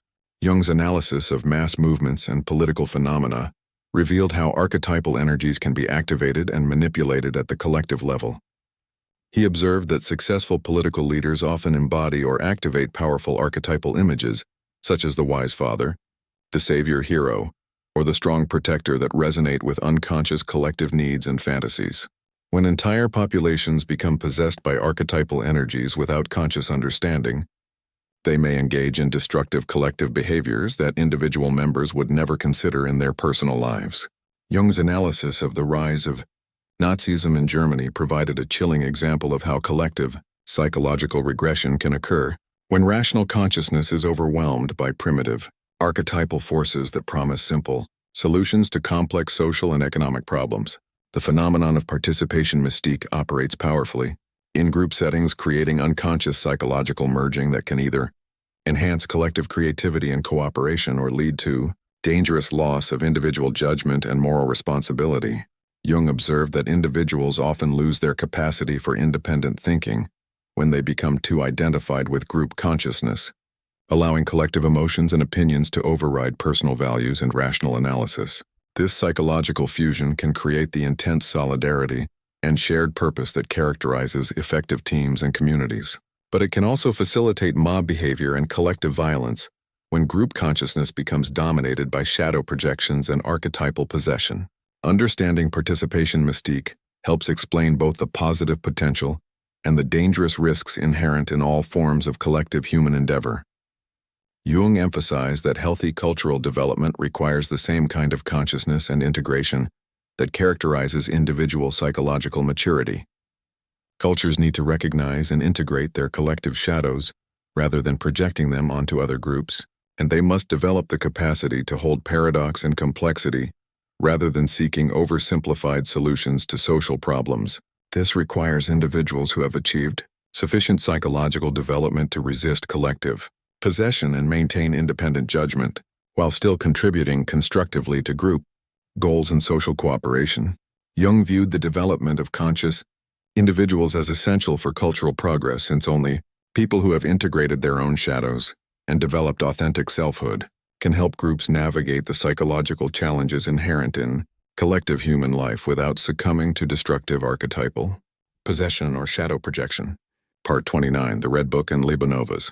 Jung's personal psychological crisis and his creation of the Red Book between 1913 and 1930 represents one of the most extraordinary examples of self-analysis and inner exploration in psychological history. Following his dramatic break with Freud, Jung entered a period of intense psychological turmoil that he later called his confrontation with the unconscious. Rather than seeking external help or retreating from his psychological distress, Jung decided to deliberately enter into dialogue with his unconscious contents through a process he would later formalize as active imagination.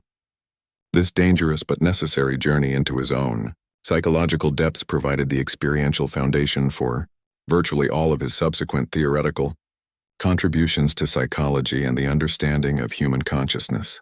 The Red Book, which Jung originally titled Liebe Novas or New Book, chronicles Jung's encounters with various autonomous figures from his unconscious, including Philemon, Salome, Elijah, and other mysterious personalities who seem to possess independent existence and wisdom.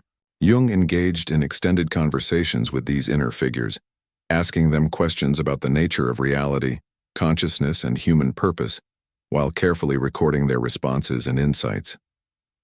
These dialogues often challenged Jung's rational beliefs and forced him to confront aspects of human experience that could not be understood through scientific materialism alone. The inner figures served as teachers and guides who helped Jung navigate the treacherous terrain of the unconscious, while maintaining enough ego stability to survive the process and integrate his discoveries. Jung's method involved entering a state of relaxed concentration and allowing images and scenarios to emerge spontaneously from his unconscious, then engaging with these contents as if they were real autonomous beings with their own intentions and perspectives. He would often begin by asking direct questions of his inner figures and waiting for responses that frequently surprised him with their wisdom and insight. Jung discovered that these inner personalities possessed knowledge and perspectives that his conscious mind could not have generated through ordinary thinking, suggesting they represented genuine autonomous psychological functions, rather than mere fantasy or imagination. The process required tremendous courage because Jung never knew what disturbing or challenging material might emerge from his unconscious explorations. The Red Book contains not only Jung's written dialogues with unconscious figures, but also his artistic representations of the visions and experiences he encountered during this period. Jung created elaborate illuminated manuscripts with intricate drawings, paintings, and calligraphy that attempted to capture the visual and symbolic dimensions of his inner experiences.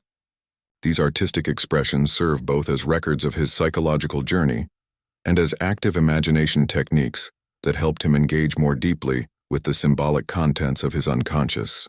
The combination of written dialogue and artistic expression created a complete documentation of Jung's individuation process that later provided him with source material for developing his theories about archetypes, psychological types, and the structure of the unconscious. Jung kept the Red Book secret for most of his life, sharing its contents only with a few close associates and never publishing it during his lifetime. He feared that revealing the full extent of his psychological explorations might damage his scientific credibility and prevent others from taking his psychological theories seriously. The Red Book was finally published in 2009, nearly 50 years after Jung's death, allowing the world to see the experiential foundation underlying his analytical psychology. This remarkable document demonstrates that Jung's psychological insights emerge not from purely intellectual speculation, but from direct encounter with the deepest layers of human consciousness, providing compelling evidence for the reality of the unconscious and the possibility of conscious dialogue with autonomous psychological contents. Part 30, UFOs, a Psychological Phenomena. Jung's analysis of the UFO phenomenon in his book, Flying Saucers, a Modern Myth of Things Seen in the Skies, represents one of his most fascinating explorations of how archetypal contents manifest in contemporary culture during times of collective crisis and transformation. Rather than focusing on whether UFOs represent actual extraterrestrial visitors, Jung approached the phenomenon as a psychologist interested in understanding why so many people were reporting similar visionary experiences of round, luminous objects in the sky.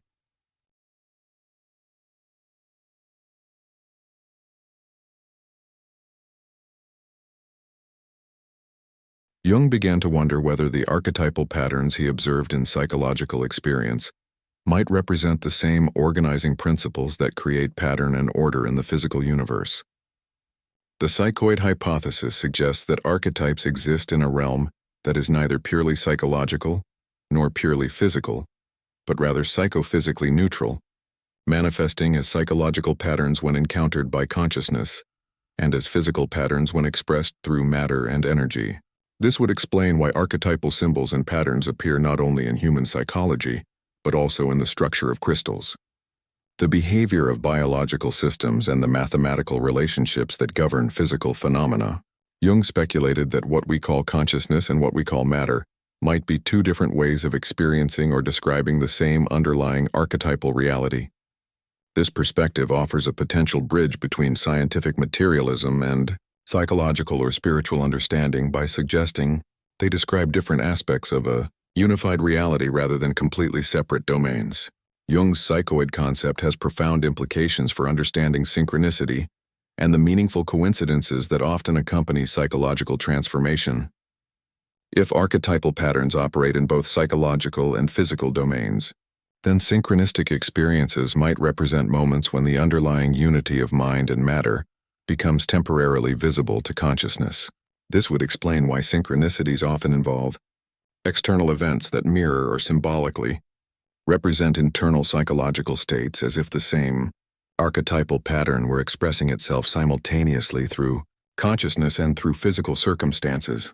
The psychoid archetype concept suggests that these experiences reflect genuine connections between mind and matter, rather than mere projection or wishful thinking.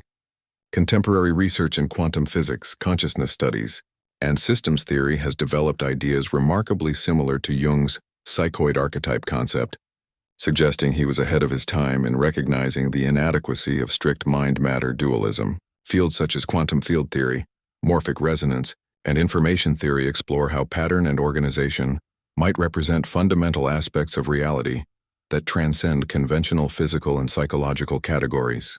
Jung's psychoid archetype concept provides a psychological framework for understanding these developments and their implications for human consciousness and spiritual experience. This perspective offers hope for eventually developing a more integrated understanding of reality that honors both scientific knowledge and psychological wisdom while recognizing their common foundation in the deeper patterns that organize all existence. Part 33, The Symbolic Life. Jung's philosophy of the symbolic life represents his mature understanding of how human consciousness can remain connected to deeper sources of meaning and wisdom in an increasingly rationalistic and materialistic world. He observed that modern civilization had largely lost touch with symbolic thinking and the capacity to recognize meaningful patterns that connect individual experience to larger cosmic and spiritual realities. Jung believed that living symbolically involves maintaining awareness of the deeper significance and meaning that underlies everyday experiences. seeing ordinary events as expressions of archetypal patterns and universal human themes. This symbolic attitude allows individuals to remain connected to the transcendent dimensions of existence while still functioning effectively in practical and rational contexts. Jung distinguished between signs and symbols in ways that illuminate the difference between superficial and profound approaches to meaning-making. Signs point to known realities and communicate specific information in direct and literal ways, while symbols point toward unknown or unknowable realities that can only be approached through metaphor, paradox, and intuitive understanding. Living symbolically means developing the capacity to recognize when experiences carry symbolic significance that transcends their literal meaning and opens doorways to deeper understanding. This requires cultivating what Jung called symbolic attitude, a way of perceiving that remains open to multiple layers of meaning and significance, rather than reducing everything to rational categories and practical functions. The symbolic life involves paying attention to dreams, synchronicities, and other manifestations of the unconscious that provide guidance and perspective beyond what rational analysis can offer. Jung encouraged individuals to develop personal rituals, creative practices, and contemplative activities that help them stay connected to the symbolic dimensions of their experience.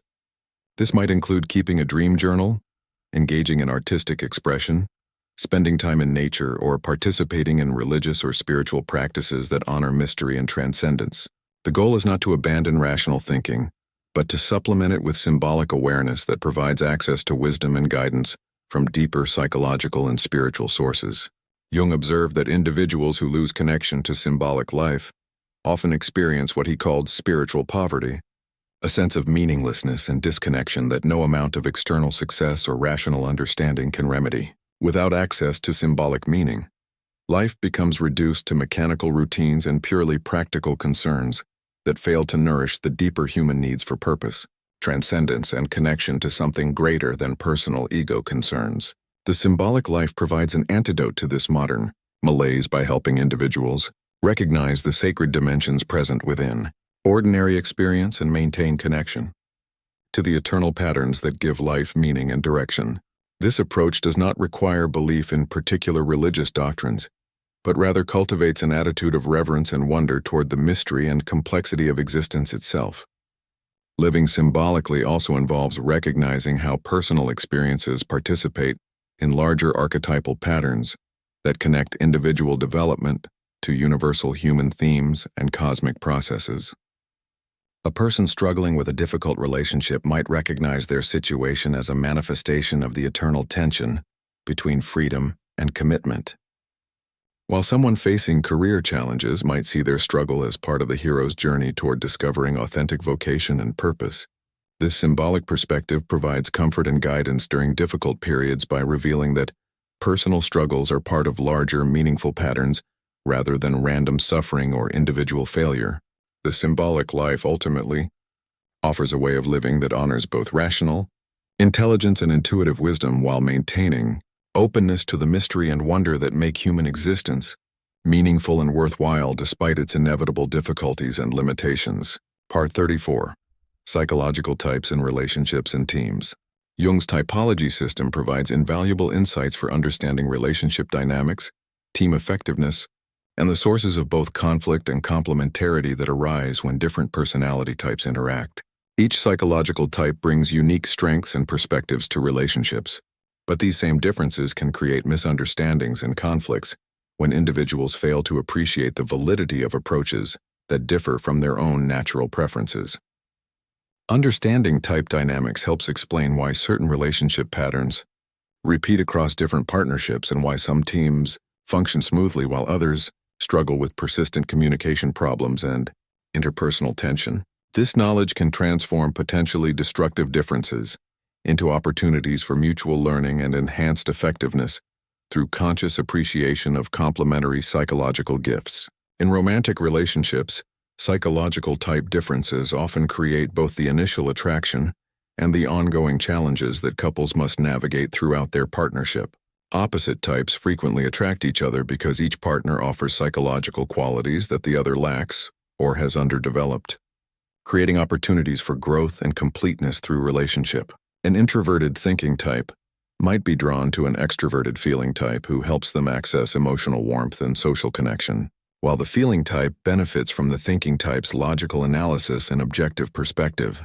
However, these same differences can become sources of frustration when partners expect each other to change fundamental aspects of their personality, or when they interpret type differences as personal rejection or inadequacy.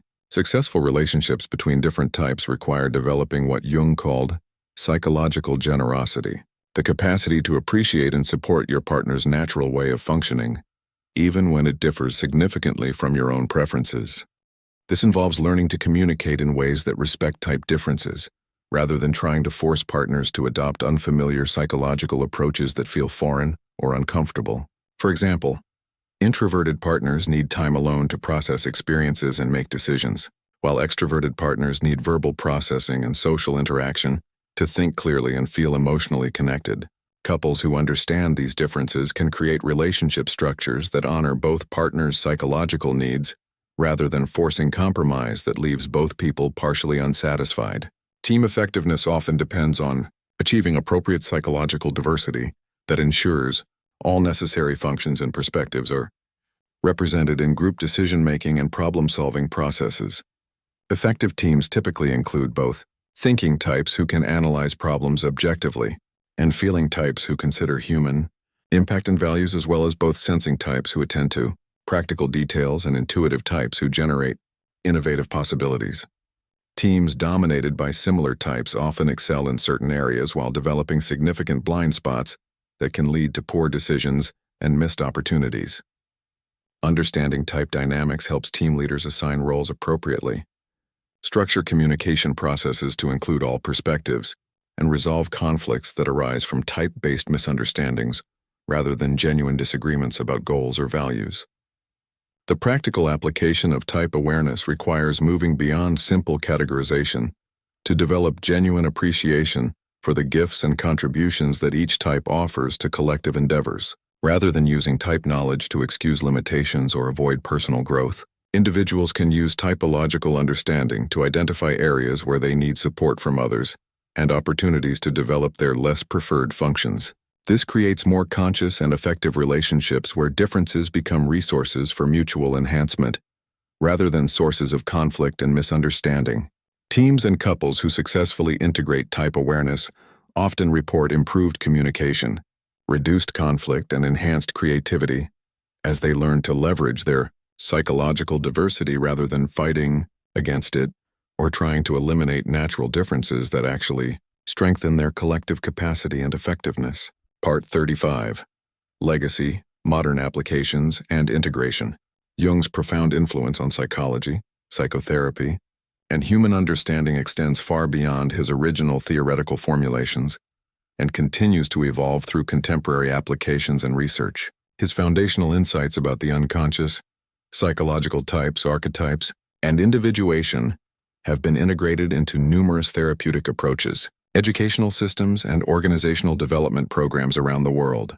Modern Jungian analysis continues to develop his original methods while incorporating new understanding about trauma, neuroscience, and cultural diversity, demonstrating the ongoing relevance and adaptability of his core insights about human psychological development. Jung's emphasis on meaning, spirituality, and wholeness has provided alternatives to purely medical or behavioral approaches to psychological healing that address the full complexity of human experience. The Myers-Briggs Type Indicator and other personality assessment tools have popularized Jung's psychological types theory and made it accessible to millions of people in business, education, and personal development contexts. While these applications sometimes oversimplify Jung's complex understanding of psychological types, they have helped individuals and organizations appreciate personality differences and improve communication across different cognitive styles and preferences.